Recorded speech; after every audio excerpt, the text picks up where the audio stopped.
ખબરોમાં બન્યા રહેવા માટે બેલ આઇકોન દબાવો અને એબીપી અસ્મિતાને સબસ્ક્રાઇબ કરો. કચ્છની અબડાસા બેઠક કે જ્યાં પેટા ચૂંટણી માટે જામશે ખરાખરીનો જંગ, ત્યારે ભાજપ તરફથી પ્રદ્યુમનસિંહ જાડેજા ઉમેદવાર નક્કી છે. પ્રદ્યુમનસિંહ જાડેજા સોમવારે ઉમેદવારી પત્ર ભરવાની જાહેરાત પણ અગાઉ કરી ચૂક્યા છે. ત્યારે રાજેશ આહિર અથવા તો શાંતિલાલ સંઘાણીને કોંગ્રેસ ઉમેદવાર બનાવી શકે છે. અને આ જ મુદ્દે કચ્છના પત્રકારોના મતે વારંવારના પક્ષપલટાથી અબડાસાના મતદાતાઓ ક્યાંક નારાજ પણ છે. પત્રકારોના મતે અબડાસાની બેઠક મેળવવી ભાજપ માટે લોઢાના ચણા ચાવવા જેવું છે. ત્યારે હવે વાત કરીએ કોણ બનશે ધારાસભ્ય અંતર્ગત. અબડાસા બેઠક માટે પત્રકારોનો શું છે મત? અબડાસા એવો વિસ્તાર કે જે નલિયા, લખપત અને નખત્રાણા આ 3 સેન્ટરને જોડતો અબડાસા વિસ્તાર છે. ત્યારે અહીંયા જે પત્રકારો રાત દિવસ કામ કરે છે, તમામની સાથે, પછી તે પ્રજા હોય કે પોલિટિકલ લીડર હોય, તેની સાથે રહેતા હોય છે. ત્યારે તેમની પાસે જાણવાનો પ્રયાસ કરીશું પત્રકારોના મૂડ પ્રમાણે અત્યારે કોણ જીતે છે. સૌથી પહેલા આપને પૂછવા માંગીશ કે તમારા મતે આ બેઠક જે પેટા ચૂંટણી આવી રહી છે એ કોણ જીતશે, શા માટે? જો ખાસ કરીને આ જે વિસ્તાર છે અબડાસા, લખપત, નખત્રાણા 3 તાલુકાનો બનેલો છે અને જે જ્ઞાતિના સમીકરણ છે આ વિસ્તારમાં જે 2,30,000નું જ્ઞાતિ સમીકરણ છે, જેમાં લઘુમતી 70,000 વોટ છે, દલિતોના 30,000 વોટ છે, પાટીદારના 30,000 છે અને ક્ષત્રિયના 30,000 છે. સમીકરણ જોતા કે આમ તો કોંગ્રેસની પરંપરા રહે છે, પણ આ વખતે જે પ્રદ્યુમનસિંહ જે બળો કરીને આવ્યા છે એ પછી ઘણું કહેવું મુશ્કેલ છે કે આ એક વિસ્તારની એક તાસીર રહી છે કે કોઈ પણ ધારાસભ્ય બીજી વાર ચૂંટાતો નથી. ત્યારે આ વિસ્તારની અંદર આ લોકો હજી સુધી અમે જોઈ રહ્યા છીએ ત્યારે પ્રદ્યુમનસિંહનો પણ વિરોધ થઈ રહ્યો છે અને સાથે અન્ય લોકો જે સમસ્યાઓ પણ કહી રહ્યા છે.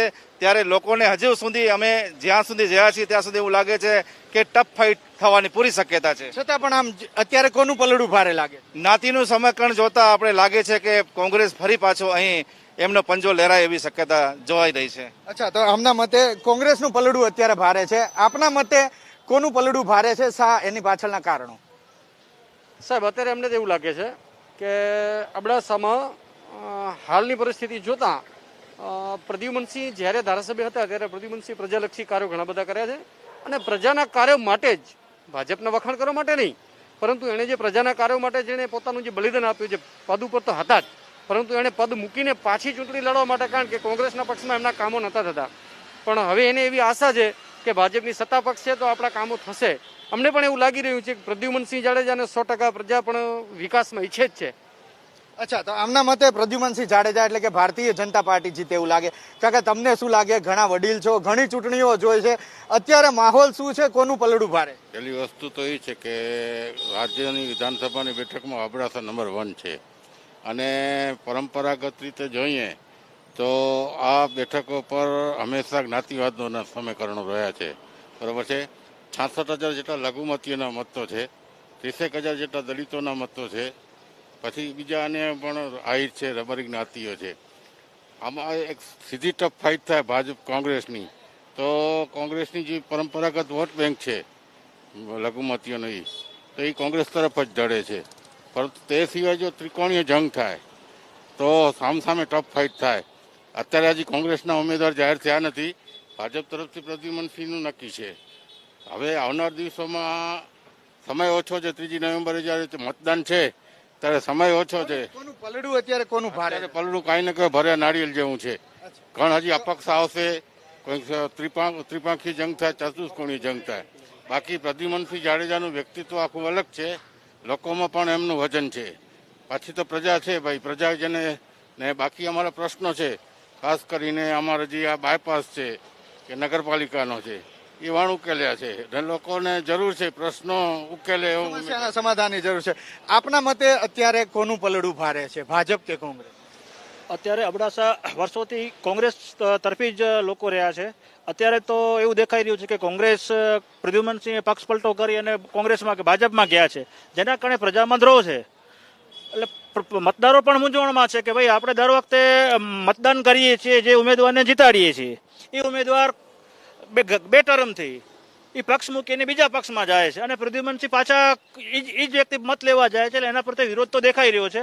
બાકી તો જ્યાં સુધી ચિત્ર ક્લિયર ન થાય ત્યાં સુધી કાંઈ કહી શકાય નહીં. છતાં અત્યારે કઈ તરફ વધારે પલડું? વધારે પડતું કોંગ્રેસ જ, કારણ કે વર્ષોથી આ સીટ કોંગ્રેસ તરફી જ રહી છે. અચ્છા, આપનું શું માનવું છે, કઈ તરફ અત્યારે ઝુકાવ છે? મારા ખ્યાલથી ભારતીય જનતા પાર્ટી તરફ ઝુકાવ રહેશે. એનું કારણ છે કે પ્રદ્યુમનસિંહ જાડેજા નાનામાં નાના કાર્યકર્તા હોય, છેવાડાના માણસો હોય, એના વચ્ચે સતત રહી અને કામ કરે છે. મારા ખ્યાલથી ભારતીય જનતા પાર્ટી તરફ રહેશે.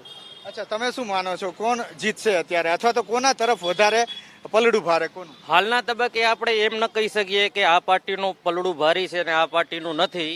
જ્યાં સુધી કોંગ્રેસ પાર્ટી પોતાનો ઉમેદવાર જાહેર નહીં કરે ત્યારે જ સાચા સમીકરણોની ખબર પડશે. બાકી આ સીટ પરંપરાગત રીતે કોંગ્રેસની જ રહી છે. બાકી પ્રજા હાલ ઉમેદવારની વાત બરાબર છે, પણ વર્ષોથી અહીંયા પત્રકારત્વ તમે કરો છો, લોકો સાથે જોડાયેલા છો, તો શું લાગે છે લોકોના મનમાં અત્યારે શું છે? તમે વાત કરતા હશો, ઇન્ટરેક્શન થતું હશે, કોનું પલડું ભારે? બાંધી મુઠ્ઠીને રાખી બેઠા છે અકડ મતદારો છે, એમને કડવા અઘરા છે. હાલ તો પ્રચાર ચાલી રહ્યો છે, બંને પાર્ટી પૂર જોશમાં પ્રચાર કરી રહી છે. વ્યક્તિગત છાપ છે પ્રદ્યુમનસિંહ જાડેજાની અને સત્તા પક્ષમાં એ આવ્યા છે 5 મુદ્દાના કાર્યક્રમ સાથે, તો સ્વાભાવિક છે સત્તા પક્ષમાં હોય તો એનો બેનિફિટ પણ એમને મળી શકે છે. આ છે નખત્રાણા શહેરના પત્રકારોનો મત, જેનું કહેવું છે કેટલાય લોકો કહી રહ્યા છે કે પરંપરાગત આ જે બેઠક છે એ બેઠક કોંગ્રેસની છે. કેટલાય લોકો કહી રહ્યા છે કે ભારતીય જનતા પાર્ટી પણ જીતી શકે છે, કારણ કે વ્યક્તિગત છાપ પ્રદ્યુમનસિંહની પણ સારી એવી છે. એક મત અહીંયા એ સામે આવ્યો છે કે ટફ ફાઇટ છે અને પત્રકારોના મતે અત્યારે 50-50% બેઠક બંને તરફ ઢળી રહી છે. કેમેરામેન રબારી સાથે હિરેન રાજગુરુ, એબીપી અસ્મિતા, નખત્રાણા.